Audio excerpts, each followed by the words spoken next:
권익위는 청탁금지법 주목조치라 권익위의 이 내용에 청탁금지법 위반이 있는가 그것을 조사를 해달라고 권익위에 신고가 들어갔습니다.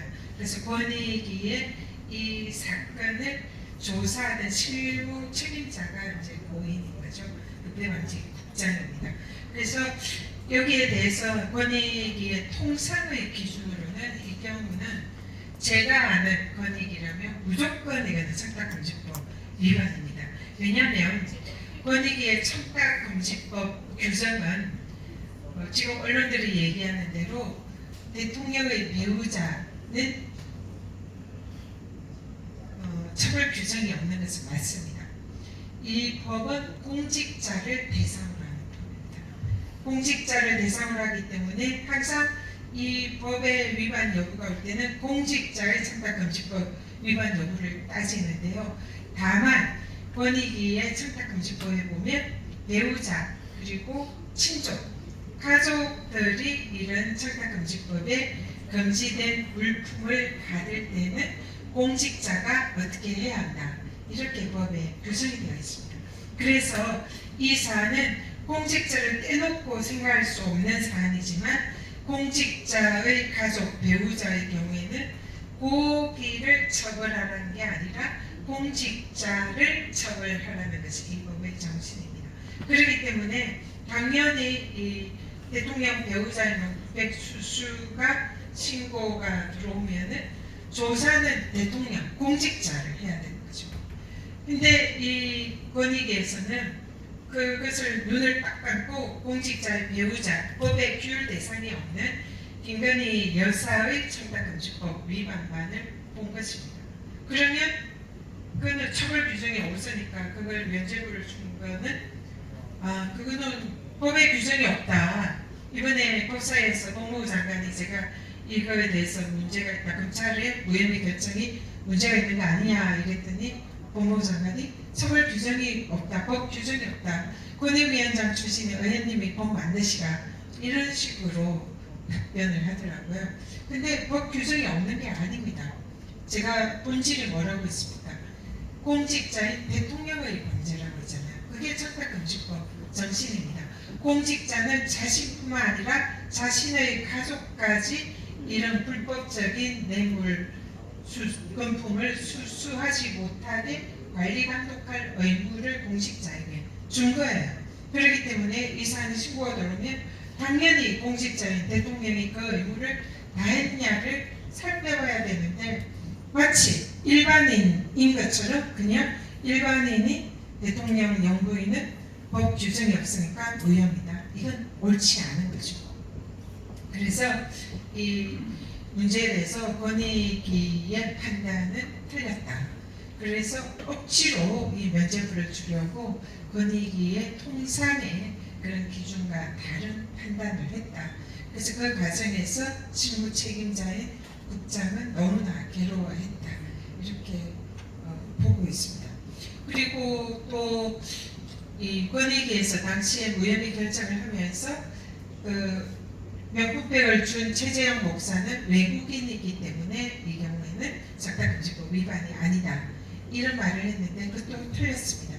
청탁금지법의 규정에 보면 청탁금지법은 누구든지 공직자에게 부정청탁을 해서는 안 된다. 그렇게 돼 있어요. 여기서 내국인, 외국인을 가리지 않습니다. 그러니까 무조건 내국인이든 외국인이든 누구든지 이런 청탁을 해서는 안 된다. 법이 그렇게 되어 있는데 엉뚱하게 외국인이니까 이 법 규정 대상이 아니다. 이거는 법에도 어디에도 나와 있지 않은 정말 엉뚱한 얘기죠. 그리고 또 이 청탁금지법에 보면 공직자는 배우자가 이 수수금지 물품을 받았을 때는 그것을 즉시 신고하고 반환하도록 되어 있습니다. 이게 청탁금지법 규정입니다. 그렇기 때문에 윤석열 대통령은 김건희 여사가 명품백을 받은 사실을 즉시 그 사실을 서면으로 신고해야 됩니다. 신고해야 되는 기간은 권익위나 수사기관에 신고를 해야 돼요. 그리고 거기에 대해서 바로 제공자에게 반환하게 되어 있습니다. 그래서 공직자인 대통령의 의무를 사실상 이행하지 않았죠.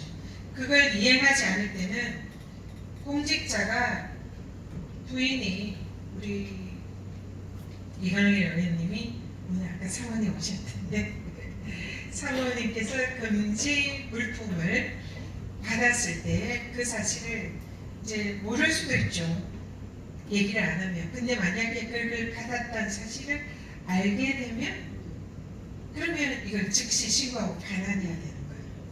그래서 사모님을 만약에 이행을 하지 않으면 사모님을 처벌하는 게 아니라 의원님을 처벌하는 게 이 청탁금지법 규정입니다. 그러면 그 처벌 규정이 얼마나 어느 정도 처벌하게 돼 있을까요? 처벌 규정이 굉장히 셉니다. 아주 셉니다. 그런 신고와 반환 의무를 하지 않으면 징역 2년 그리고 3천만 원, 2천만 원, 2천만 원 이하의 벌금 혹은 이렇게 하도록 되어 있어요. 그래서 그냥 이 법의 정신은 이런 걸 아예 받지 말라는 거예요. 부인도 가족도. 그리고 그걸 받으면 그걸 안공직자 즉각 신고하고 반환해서 그걸 못 받게 가족을 잘 관리하라. 이게 청탁금지법의 정신이에요. 그런데 권익위와 검찰은 이 대통령 공직자 부분을 쏙 빼고 마치 일반인의 부인처럼 취급을 한 거죠. 일반인은 이 법의 규정 대상이 아니에요. 공직자만 규정 대상을 했죠. 근데 엄연히 대한민국 대통령의 부인이 받은 것을 마치 일반인의 부인처럼 그냥 일반인은 이 법이 적용이 안 되니까 면죄부를 주는 이런 식으로 결정을 한 거예요. 그러니까 이 나라의 권익이나 검찰이 얼마나 썩었는지 알 수 있는 거죠. 이게 만약에 야당의 민주당의 국회의원이 이 부인이 이런 일을 했다 이러면 바로 구속할 수도 있는 그런 사안인 거죠. 그런데 이번에 그런 눈 가리고 아웅하는 그냥 일반 국민들 듣기에는 청탁금지법에는 일반인인 배우자의 처벌 규정이 없으니까 면죄부를 줬어. 그럴 수 있겠다 싶잖아요. 그런데 사실은 공직자의 부인이 받았을 때 공직자를 처벌하는 규정이 있다. 이런 부분에 대해서는 사실상 모두가 침묵하고 있는 거죠. 그래서 우리는 그 본질을 정확히 알 필요가 있다. 근데 여기서 그 공직자의 배우자가 이 물건을 받았을 때 이게 이제 형사처벌 대상이 되려면 조건이 있습니다. 직무 관련성이 있어야 돼요. 대통령의 업무와 직무 관련성이 있어야 됩니다. 직무 관련성이 있나요? 지금 이 사안은? 이 사안은 이 최재형 목사가 그런 식으로 청탁을 했다고 하잖아요. 고 김상준 미 연방하원이 돌아가시면 현충원에 안장을 해달라. 그리고 이분을 국정자문위원으로 위촉을 해달라. 그리고 자신이 관여하고 있는 그 통일TV를 어떻게 방송을 하게 되는가 제가 정확하게 기억은 안 납니다만 그 관련된 청탁을 했습니다. 그리고 곧 이어서 그 청탁을 하고 난 뒤에 대통령실을 통해서 국가보훈부에서 연락이 왔다고 했잖아요. 그래서 이 사안은 보훈부와 행안부의 업무와 관련되어 있는 내용을 청탁을 한 겁니다. 그래서 제가 얼마 전에 법사위에서 이완규 법제처장에게 질문을 했어요. 상임위에서 이완규 처장에게 국가보훈부의 업무는 대통령의 직무입니까? 질문했더니 이완규 처장이 대통령의 직무 맞다 이렇게 얘기를 하는 거예요. 그러면은 이걸 퍼즐을 맞추면 최재형 목사가 국가보훈부의 업무에 관해서 청탁을 했고 이건 보훈부의 업무입니다. 그리고 국가보훈부의 업무는 대통령의 업무입니다. 사실 상식이죠. 대통령의 업무는 대한민국의 거의 모든 공적인 업무는 사실상 대통령의 직무라고 볼 수가 있죠. 그렇기 때문에 청탁금지법상 배우자가 물건을 받은 게 대통령의 문제가 되기 위해서는 대통령의 직무 관련성이 있어야 된다. 이게 법 규정인데 여기에 대해서 직무 관련성 부분은 권익위도 눈을 감았고 조사도 안 했고 검찰에서도 이 부분에 대해서 직무 관련성에 대해서 제대로 조사를 하지 않고 그냥 면제부를 발부를 한 거죠. 그래서 이 사안은 대통령의 직무 관련성이 있는 사안에 대해서 청탁을 했고 그와 관련돼서 명품백 그리고 샤넬 화장품, 양주 이런 것이 건네진 거죠. 그래서 이 명백한 청탁금지법의 그 구성요건에 해당한다. 그리고 이 청탁에 관해서도 권익위의 유권 해석은 그 청탁을 한 것으로 족하지 청탁이 현실화됐느냐 이 부분은 아무런 상관이 없습니다. 청탁만 하면 되고 청탁이 현실화돼서 실현이 됐는지 이유를 따지지 않는 것이 청탁금지법 위반입니다. 자 그러면 한 가지 더. 그러면 대통령이 안 즉시 신고 반환해야 된다 그랬잖아요. 그럼 대통령이 김건희 여사가 명품백을 받은 것을 언제 알았을까요? 알았나요? 대통령이 몰랐으면 대통령의 범죄가 안 됩니다. 지금도 나는 그 사실 모른다 이러면 실제로 몰랐다면 이 청탁금지법 적용이 안 됩니다. 대통령이 몰랐을까요? 알죠? 대통령이 몰랐다고 주장을 할 수가 없는 게 그렇게 하고 싶겠지만 대통령이 그 대국민 사과 비선을 하면서 이런 얘기를 했죠. 우리 부인이 확실하지 못해서 이것을 거절을 못했다. 그래서 받았다는 거 인정했잖아요. 그리고 거기에 대해서 뭐 안타깝게 생각하니까 뭐 사과인지 아닌지 뭐 그런 말을 국민들에게 했잖아요. 그런 이제 언론은 사과라고 막 이렇게 뻥튀기를 해줬죠. 그래서 그때 물론 그 이전에 알았겠지만 국민들 앞에서 자신이 그 사실을 알았다는 것을 공식적으로 발표한 날이 그날입니다. 그 이전에도 뭐 기사를 통해서 당연히 알았겠지만 어쨌든 이거는 법률적인 용어로 자백입니다. 자기가 그 사실을 알았다는 걸 국민들 앞에서 자백을 한 거죠.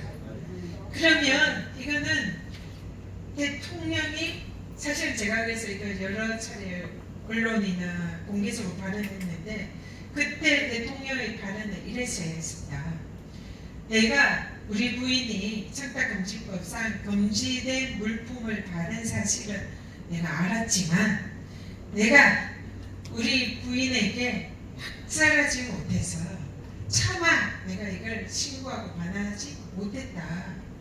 국민들에게 죄송하다. 그 때문에 내가 법 위반을 했다.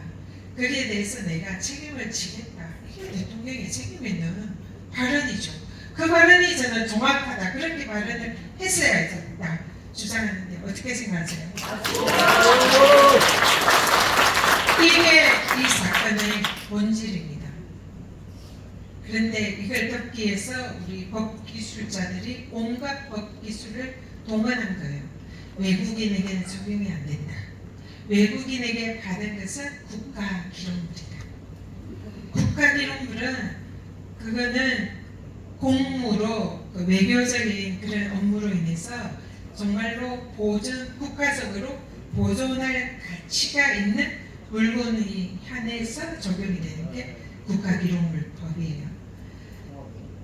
최재형 목사에게 받은 물건 중에 제가 보기에는 국가기록물의 가치가 있다고 보이는 것은 물론 또 최재형 목사가 그것을 줄 만한 그런 권한이 있는지 국가기록물에 해당하는 이는 정말 국가의 외교상으로 그 정도의 이제 위치에서 주고받는 그런 선물, 국가적인 선물이 국가기록물로 통상을 내는데 그래도 정말 그냥 아주 폭넓게 백보양보해서 해석하면 최재형 목사가 준 선물 중에서 국가 기록물로 한번 검토해 볼 만하다 싶은 거는 저는 책이다 생각합니다.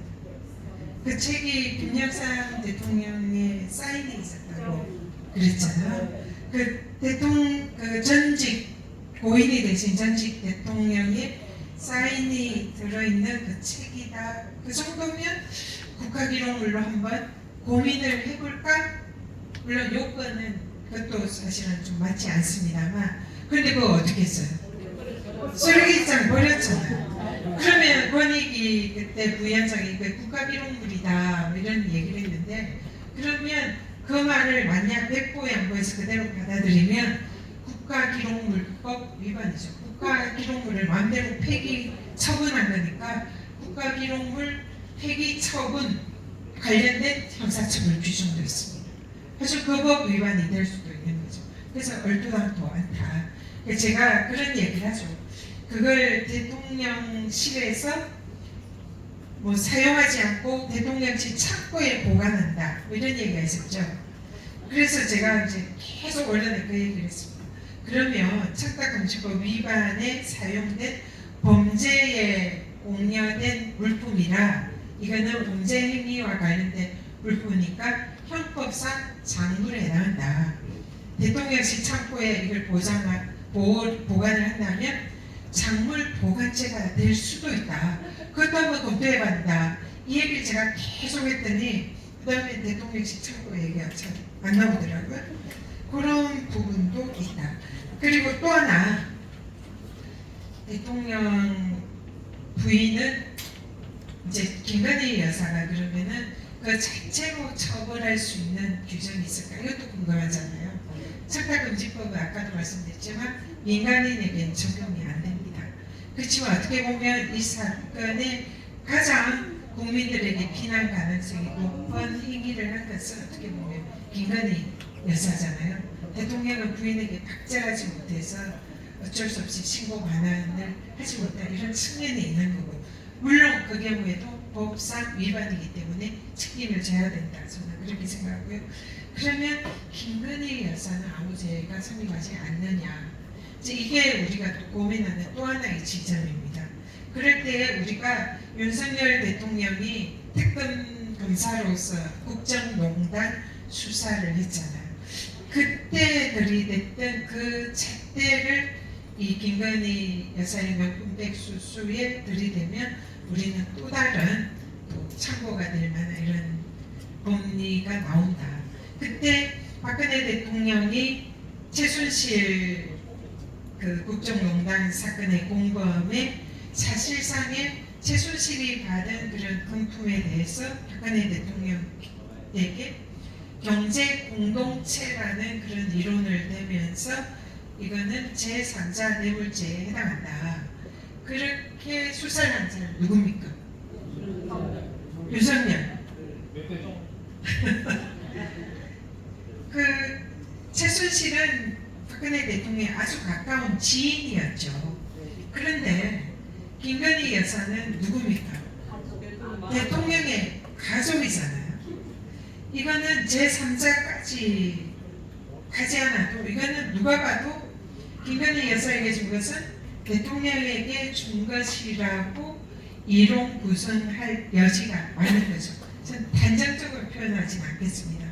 그런 법리가 충분히 해석이 가능할 수 있다는 거죠. 그러면 이거는 제3자 뇌물죄 내지 바로 대통령에 대한 뇌물죄 이 부분도 검토를 해야 된다는 거죠. 근데 거기에는 이제 대가성을 요합니다.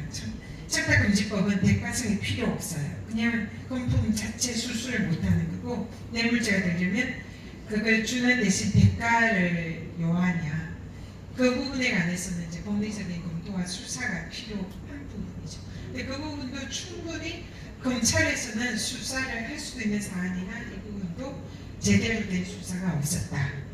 그리고 뇌물죄의 경우에 뇌물죄는 공직자에게만 성립하는 신분범입니다. 마찬가지로 뇌물죄의 주체는 공직자예요. 그래서 이게 김건희 여사에게 준 뇌물이 대통령에게 준 뇌물로 인정이 돼야 대통령의 공제가 되는데, 이 부분은 이제 좀 법리적인 해석과 수사가 필요한 영역이다 이렇게 보고요. 그렇지만 일반인에게 또 이 뇌물죄에 관해서 처벌할 수 있는 규정이 공무원이 아니라도 공무원에 관련되어 있는 사람이 공무원에게 이런 이제 그 청탁이나 이런 걸 해서 사건을 해결하는 그게 해당되는 게 알선수재죄 아니면 변호사법 위반입니다. 이것도 법리적으로 충분히 검토가 가능한 부분이죠. 그래서 김건희 여사에게 알선수재죄나 변호사법 위반 여부에 대해서도 수사하고 법리 적용을 검토해 봐야 하는데도 불구하고 거기에도 침묵한 게 검찰입니다. 그래서 검찰은 결론이 뭐예요? 그냥 청탁금지법만 딱 해서 김건희 여사는 처벌 규정이 없으니까 면제 이런 결론을 사실상 내린 거죠. 그래서 통상의 검찰이라면 이런 사안이 만약에 민주당 쪽에 이런 사안이 발생했으면 온갖 제명을 다 검토하고 압수수색하고 또 살피고 이렇게 했을 거예요. 근데 그렇게 하지 않은 이 권력기관의 그 눈을 감아주는, 그러니까 윤석열 정권을 비호하기 위해서, 윤석열 대통령 부부를 비호하기 위해서, 보호하기 위해서 온 권력기관들이 나서서 사실상 면죄부를 발부를 했고 진실을 감췄고 그 과정에서 제가 사랑하고 존경하던 강직한 권익위 국장이 안타까운 이런 죽음을 당했다. 그래서 이런 맥락에서 제가 그때 그런 분노를 표현을 했다. 이렇게 이해를 해주시면 될 것 같습니다. 감사합니다.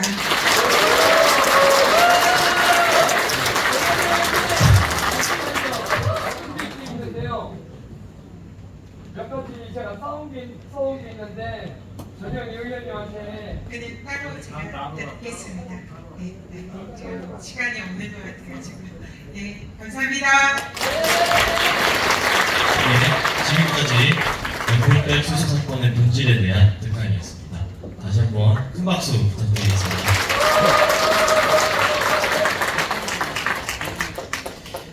네, 이 뇌물백 사건의 본질을 들고 대통령의 배우자가 아닌 윤석열 대통령의 청탁금지법 위반이다라는 특강을 해주셨습니다. 다시 한번 진심으로 감사드립니다. 다음 강연을 해주실 분을 모시겠습니다. 이분은 노동운동의 현장에서 오랜 경험을 쌓아오신 분입니다. 노동계를 대변하고 있다고 봐도 무관할 텐데요. 현재 더불어민주당 정책부의장으로 계시는 박해철 국회의원을 모시고 개정된 노란봉투법에 관련하여 특검을 청해 듣도록 하겠습니다. 큰 박수로 모시겠습니다.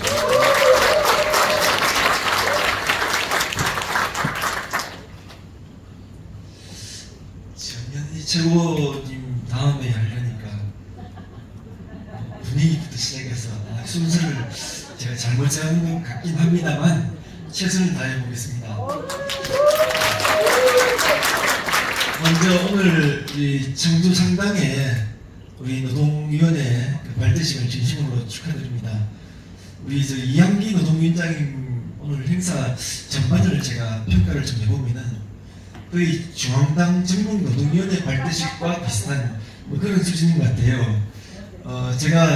저도 예전에 우리 당의 전국노동위원장을 제가 재선을 했었습니다. 그때 당의 전국노동위원장을 하면서 전국에 있는 노동현장을 찾고 또 제가 또 한국노총 소속입니다. 한국노총에 공무노련위원장을 제가 또 오랫동안 했었기 때문에 그래서 한국노총과 또 더불어민주당 간의 정책 협약 또 정책 연대 그리고 각종 선거 때마다 노동과 정치가 하나다라는 걸 제가 또 현장을 다니면서 많이 말씀드렸고 또 무엇보다도 우리 시도당과 또 각 지역에 있는 노동위원장과 또 한국노총의 또 시도지역 본부 그리고 또 때에 따라서는 시도지역 지부까지 함께 연계한 그런 체계가 앞으로 노동이 중심되는 노동이 존중받는 그런 세상을 노동과 정치가 하나가 돼서 만들어볼 수 있지 않냐 이렇게 생각을 합니다. 저는 불과 원래 2월까지도 한국노총의 공공노동위원장을 활동을 했었습니다. 그래서 노동의 좀 실물 흐름에 대해서는 제가 좀 조금은 아는 편입니다만 저보다는 앞에 계신 우리 정영천 선배님이 더 훌륭한 우리 선배님이시긴 한데 또 아무래도 이제 국회에 가서 노동의 목소리를 더 많이 대변하고 또 현장의 어려움을 누구라도 역할 잘 해줄 거라는 그런 현장에서의 목소리들 덕분에 제가 이번에 국회에 들어오게 됐습니다. 그렇게 많은 분들께서 성원해 주신 만큼 저도 최선을 다해서 노동이 정말 제대로 인정받고 역할할 수 있는 그런 자리매김할 수 있도록 최선을 다하겠습니다. 노란봉투법을 말씀드리기 전에 몇 가지 그냥 한번 상식 퀴즈를 제가 한번 좀 내어보겠습니다. 우리 노조법이 만들어지고 뭐 근로기준법이 만들어지고 이런 법들이 만들어지는데 노조를 만들 수 있는 것도 헌법에 있는 건 다 아시죠? 예, 우리가 보통 노동운동 하시는 분들은 아시지만 그렇지 않은 분들은 또 잘 모르시는 분들이 있는데 헌법에 왜 이 노조를 만들 수 있도록 했을까라고 생각해 본다면은 결국은 노동자는 약자이기 때문에 헌법에서 노조를 만들고 그 노조를 중심으로 해서 사용자과 교섭도 하고 근데 사용자가 불법 부당하게 교섭에 응하지 않을 경우에는 단체로 행동까지 할 수 있도록 그렇게 헌법에 보존되어 있습니다. 그 권리는 이미 이 법이 만들어질 때부터 이제 노동자가 약자라는 것을 다 인지를 하고 시작을 했던 겁니다. 이제 그렇게 시작을 했는데 지금 이제 윤석열 정권이 들어서고 그리고는 이제 윤석열 정권이 노조를 사회의 극혐오 대상으로 그렇게 몰아붙이기 시작을 했습니다. 마치 노조를 때려잡으면 뭐 대한민국이 뭐 괜찮아지느냐, 마치 노조가 사회의 악이냐 그렇게들 얘기하시는데요. 제가 그냥 편하게 말씀드리면은 우리가 노조법이 53년도에 만들어져서 노조할 권리를 이미 주어졌음에도 불구하고 지금의 이 대한민국의 노동조합 가입률이 몇 프로 좀 될 것 같습니까? 노조하시는 분들은 답변 안 하시는 거고요. 노조 안 하시는 분들은 그냥 상식적으로 53년도부터 노조를 만들 수 있도록 되어 있는데 그렇다면 지금의 노동조합 가입률이 꽤 오래됐으니까 한 70년 넘었으니까 한 70~80% 되겠죠? 10%. 그죠? 10%. 예. 얼마나 좀 될 것 같습니까? 12%. 네. 지금 2022년도 통계상으로 13.1% 노동조합 가입률을 갖고 있습니다. 2,100만 노동자가 있다고 하면은 한 270만 명 정도가 노동조합이 가입되어 있습니다. 그럼 반대로 얘기하면은 13% 반대로 87%는 현재 노동자들이 있는데 노동조합 가입이 되지 않는다는 얘기죠. 그런데 윤석열이가 왜 이 노동조합을 이렇게 혐오의 대상으로 또 우리 국민들과 갈라치기를 할까요? 13%밖에 되지 않는데 그 이유는 너무 간단합니다. 이 노조놈들만 없으면 진짜 제게 원하는 대로 제게가 말하는 대로 모든 걸 다 해줄 수 있는데 이 13%의 노조놈들 때문에 지금 이제 윤석열이가 이 모든 이 사회에 노조 혐오주의를 지금 만들어가고 있는 이런 상태입니다. 근데 이 13%의 노동조합 가입률밖에 되지 않는데 여기도 보면은 굉장히 열악한 근무 환경에서 노조하신 데도 많습니다. 아까 우리 충북에도 공무직 쪽도 계시기도 하고 또 비심직도 계시기도 하고 굉장히 어려운 여건에 많이 처해 있습니다. 근데 이 정권은 이것도 부족해서 윤석열 대통령 같은 경우는 후보자 시절에 100시간 이상의 노동을 해야 된다. 또 집권하자마자 주 69시간의 노동을 해야 된다. 이런 이제 많은들을 쏟아내고 있죠. 근데 우리나라는 장시간 세계 OECD 중에서 가장 최장시간 국가로 아주 오명이 높고요. 또 이 장시간 노동에 따른 과로사가 아마 OECD 국가 중에서도 거의 탑을 달리고 있습니다. 이제 이런 우리의 어떤 그 노동의 처한 현실들을 정말 제대로 파악을 하는 게 아니라 왜 이렇게 보수 정권들은 이 노동자를 무시를 할까라고 한번 생각을 해봤습니다.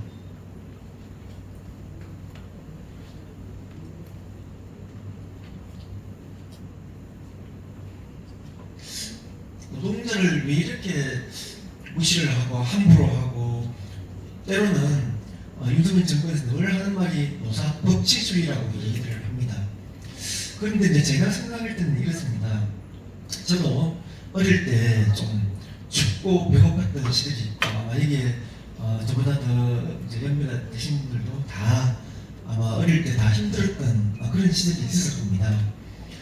이제 전태일 열사라고 계시는데요. 그분이 이제 1917년도에 분신할 당시에 시대적 상황을 제가 잠깐만 말씀드리면 하루에 14시간, 15시간, 16시간씩 일을 합니다. 조그마한 그 재봉틀 앞에서 먼지 불불 나는 곳에서 그때 그렇게 할 수밖에 없었던 가장 큰 이유는 먹고 사는 게 힘들었기 때문에 먹고 살기 위해서 1970년 당시에도 근로기준법이 있었습니다. 근로기준법은 1953년도에 법이 있었기 때문에 근데 전태일 열사를 포함해서 많은 노동자들은 하루에 16시간씩 7시간씩 일을 해도 일자리만 달라 그러니까 배고픈 배만 좀 줄인 배만 채울 수 있게끔 해달라 이렇게 해서 노동자들의 희생과 헌신으로 대한민국의 경제가 한 걸음 한 걸음 더 나아갔던 겁니다. 이제 그런 춥고 어둡고 힘들었던 시절이 있었습니다. 아마 지금 젊은 세대들한테 이런 얘기하면은 무슨 또 꼰대 얘기를 하냐 이렇게도 얘기할 수 있겠습니다만 노동의 역사가 그런 과정들을 밟아왔었습니다. 그렇게 해서 이 노동 시간도 마찬가지입니다. 근로기준법 만들 당시만 해도 그때는 주 48시간 또 주 장시간을 하면은 주당 최대 60시간을 했었습니다. 그런데 이제 이 시간도 2018년도 2018년도에 최종 확정된 게 주 40시간 근데 옛날로 했을 때 주 52시간 이렇게 이제 시간도 단축되어 왔습니다. 그런데 이 윤석열 대통령은 당선되고는 바로 시작했던 게 주 69시간입니다. 1953년도에 만들었던 근무 시간보다도 더 장시간 노동을 꿈꿔왔던 거죠. 그걸 다른 말로 하면은 정말 노동에 대해서 무식한 사람입니다. 본인이 검찰총장이라고 하고 또 법을 가지고 평가를 하고 또 법의 잣대로 사람이나 벌을 주는 그런 입장에 있던 사람들이 최소한의 근로기준법조차도 이해하지 못하는 그런 사람이 지금의 막대는 건 대통령 짓을 하고 있는 겁니다. 그저께 8월 29일이었죠. 김문수 고용노동부 장관이 임명이 됐습니다. 제가 인사청문회 때 저도 여러 가지 질문을 드렸습니다만 정말 뭐 흔히 하는 말 유라이트, 극우 유튜버 뭐 여러 가지 말들이 나옵니다만 저는 이렇게 말합니다. 그때 모 의원의 질문상 한 가지가 있었습니다. 우리의 부모님도 우리의 또 선조도 또 우리 후보자의 선조도 국적이 어딥니까? 라고 물어보니까 일본이라고 얘기를 합니다.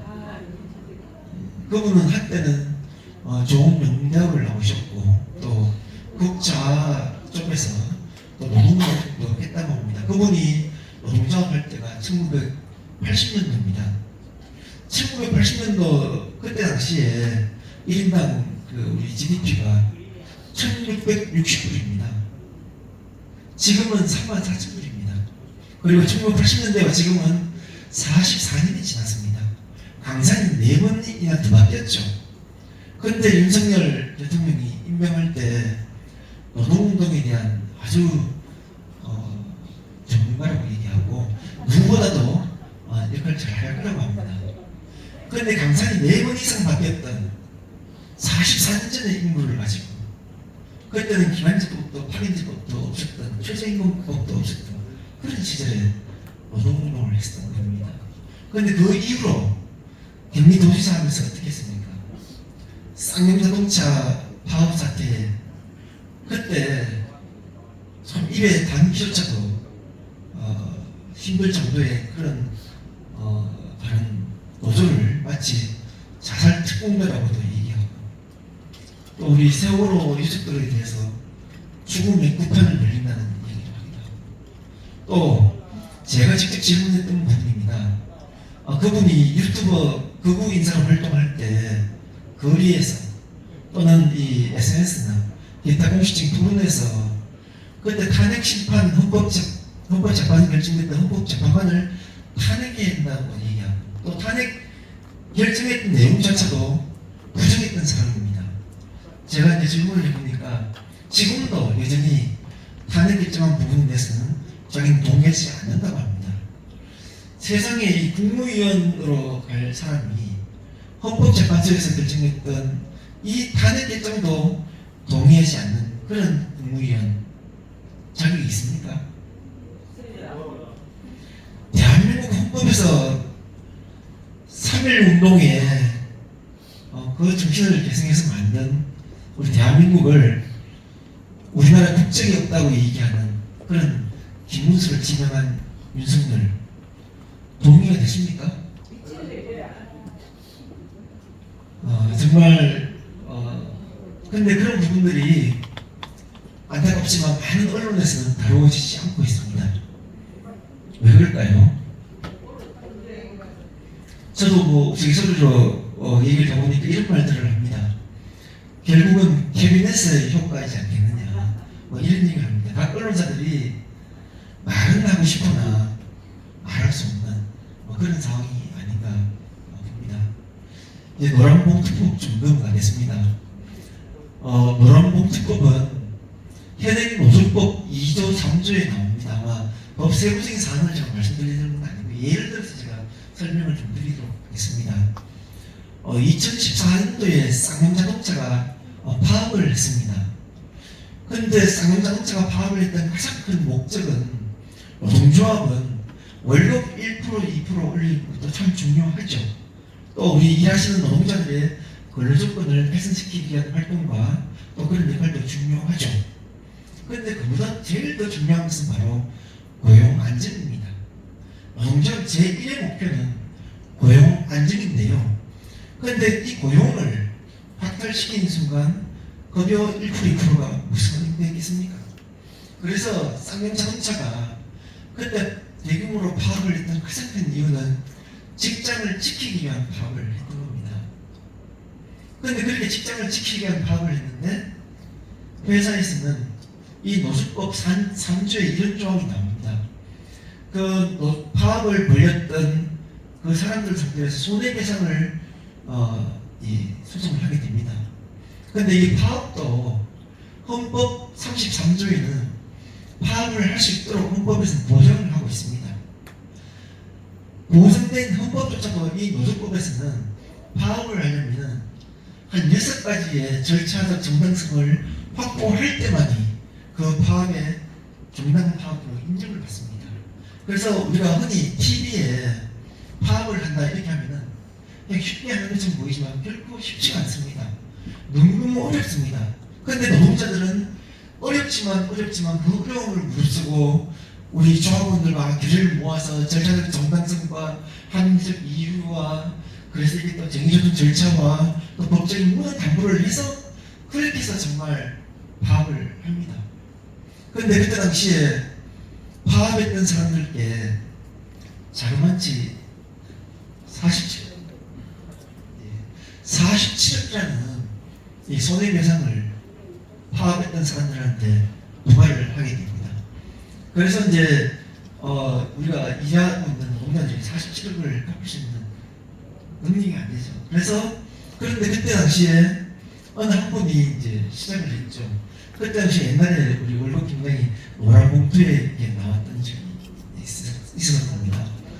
그 노란 봉투에 47,000원을 담아서 10,000명이 모이면은 47억을 모금을 할 수가 있습니다. 그래서 47,000원을 담긴 노란 봉투법으로 우리 상차 때 그 파업으로 인한 손해배상을 우리가 함께 참여해서 그 상을 도와주자라고 시작했던 게 노란봉투법입니다. 그래서 노란봉투법의 핵심은 노조법 3조에 나오는 이 사측의 과도한 이 손해배상 청구에 걸 이제는 사측에서 악의적으로 하는 그런 이 과도한 손해배상만큼은 막자라는 게 이번 노조법 3조에 나와 있는 손해배상 청구에 관련된 부분입니다. 거기에는 이 사측은 이 노동자가 사실 노동자가 먹고 살면은 월급증을 안 하죠. 다 춥고 배고프고 어렵기 때문에 직장에서 일을 합니다. 근데 그렇게 일을 하는데 이 일하는데 정당한 절차를 거쳤음에도 불구하고 사측의 그런 불법부당한 손해배상이 들어오게 되면은 정말 우리 노동자들은 특히 쌍차 같은 경우에는 그 후유증으로 파업에 가담했던 노동자와 가족들이 한 31명, 32명이 돌아가셨습니다. 그만큼 이 손해배상 가압류는 특히 우리 노동자들한테는 목숨과 같은 그런 생계에 대한 목을 쪼는 부분이기 때문에 그만큼 잘 아픕니다. 자기 목숨을 버릴 정도의 가혹한 겁니다. 그래서 이번 22대 국회 그리고 또 21대 국회에서도 노조법 비상적 개정안을 발의를 했고 저희 민주당 중심으로 해서 그 법안을 통과시켰습니다만 21대 때 윤석열 대통령이 거부권을 행사했고 또 22대 때도 또 그 이상조 부분을 저희가 또 발의를 해서 통과를 시켰습니다. 그러나 윤석열 대통령이 또 거부권을 행사해서 최종적으로 최종 투표를 남겨두고 있습니다. 그리고 노조법 2조에 관련된 걸 한 가지를 말씀 좀 드리겠습니다. 지금은 우리가 이 노조법 만들 당시와 지금은 너무나 세상이 많이 바뀌어 있습니다. 특권 노동자들이 있고요, 택배 노동자, 하다못해 골프장 PD, 학습지를 포함한 여러 가지 많은 노동자들이 있고, 그리고 또 우리가 하층 노동자들이 굉장히 많습니다. 그런데 하층만 있는 게 아니라 하층에 재하층까지 내려가는 이런 아주 왜곡된 이 구조로 되어 있는 데가 많습니다. 그래서 보통 A라는 대기업에서 B라는 하층 업체에다가 80%를 주게 되면 이 B라는 업체는 그 80%를 가지고 C라는 또 재하도급이 들어갑니다. 그럼 80%를 주는 게 아니라 60을 줍니다.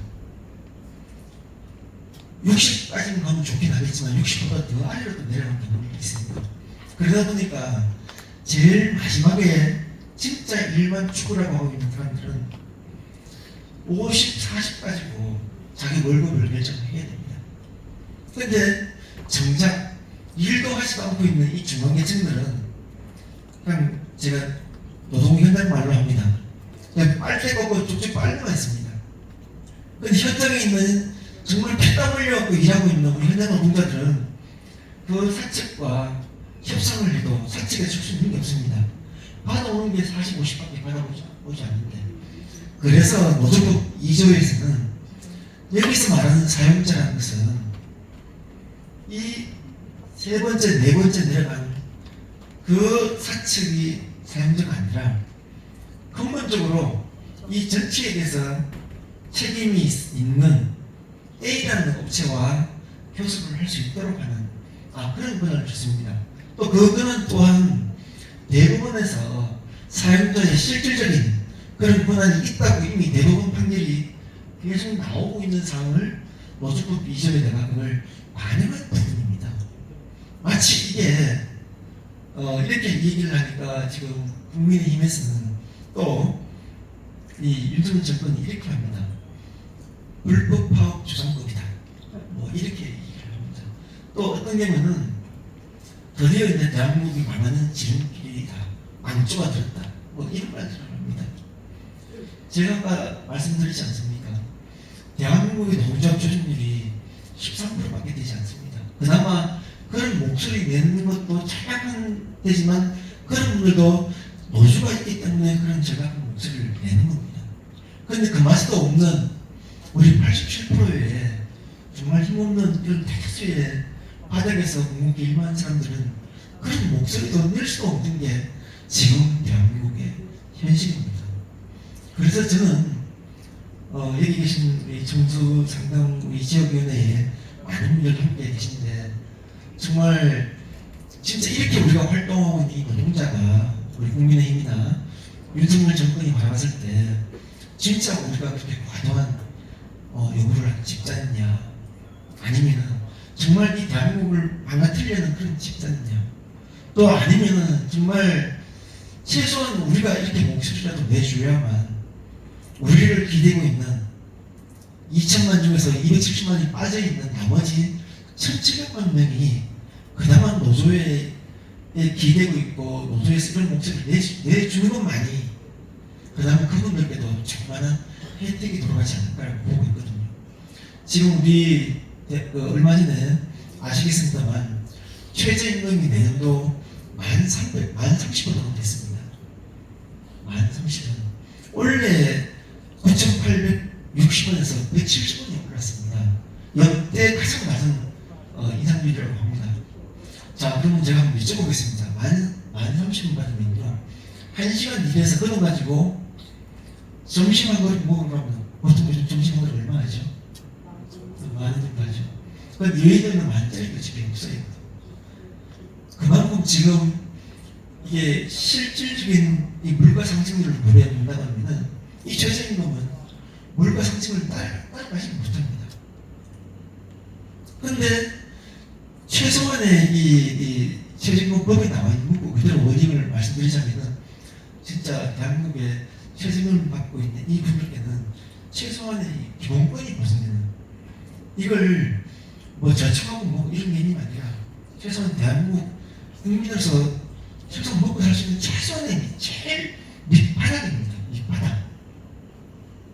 그런데 이런 밑바닥인데도 불구하고 이 최저임금 때문에 뭐 이렇다 저렇다 참 여러 가지 말씀들을 좀 많이 하세요. 분명한 한 가지는 대한민국의 국격이 높아진 만큼 이제는 전태일 열사가 1970년도 그리고 김문수 지금 노동부 장관이 1980년도 1660불 시대에 머물러 있었는 게 아니라 지금은 34,000불의 차악성 대한민국의 국격을 맞는 그런 노동의 인식과 가치와 또 그런 목소리에서 나와 있다고 생각을 합니다. 하여튼 그런 관점에서 제가 뭐 두석시 여러 가지 말씀드렸습니다만 정말 어떤 자리 가더라도 노동이 그렇게 혐오의 대상이고 마치 사회의 악이고 불법 집단이고 또 뭐 엄청난 비리 집단이냐 얘기할 때마다 꼭 여기 계신 분들은 그렇지 않다는 것을 함께 꼭 말씀해 주셨으면 좋겠습니다. 네, 저는 이렇게 말씀드리겠습니다. 고맙습니다.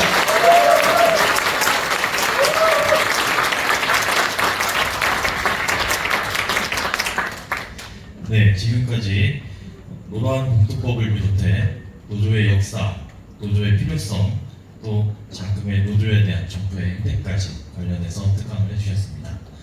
원래 질의응답 시간을 준비했었는데요. 시간 관계상 드리지 못한 점 양해 말씀을 드립니다.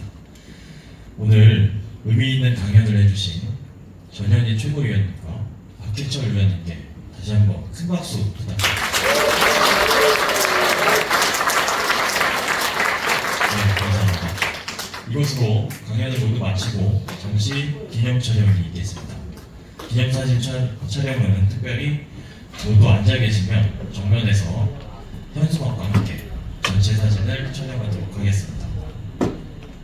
잠시만 자리에 앉게 해주시고요.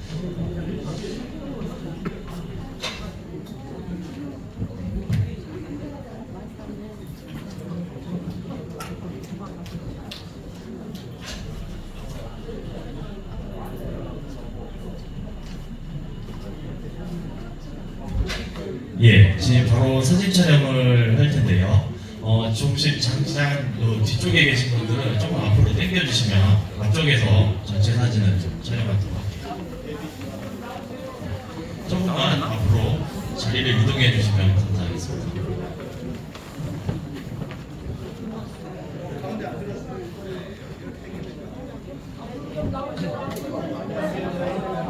우리 한분 누가 가고 싶어? 예, 앞으로 오셔서 최대한 가운데로 더 모아주시면 감사하겠습니다. 플래카드도 앞쪽으로 와주시면 자, 가운데로 좀 모여주십시오. 예, 사이드는 사진이 다시 틀려서 올라가서. 가운데로 조금 다시 보여주시기 바랍니다. 올라가서.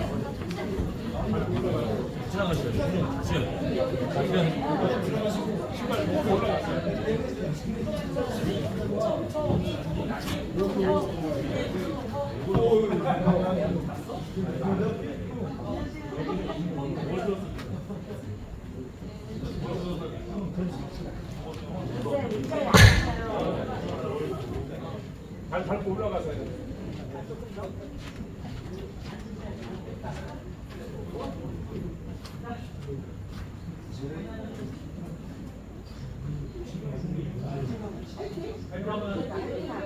하나, 둘, 셋, 화이팅! 화이팅! 화이팅! 원장님! 화이팅! 이강인!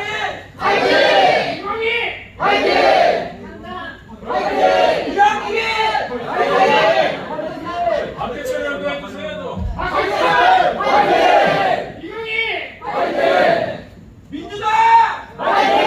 민주당! 화이팅! 네, 감사합니다. 여러분들의 열정에 너무 감동입니다. 네, 잠시 아직 저희가 마무리를 해야 되는데, 네, 잠시만 앉아주십시오. 예, 예, 이제 기념사진 촬영이 마쳐진 거고요. 잠시만 자리에 앉아주십시오. 예, 마지막 퇴회하고, 그럼 이것으로 저희 더불어민주당 충북도당 상당지역 노동위원회 행사를 모두 마치겠습니다. 감사합니다.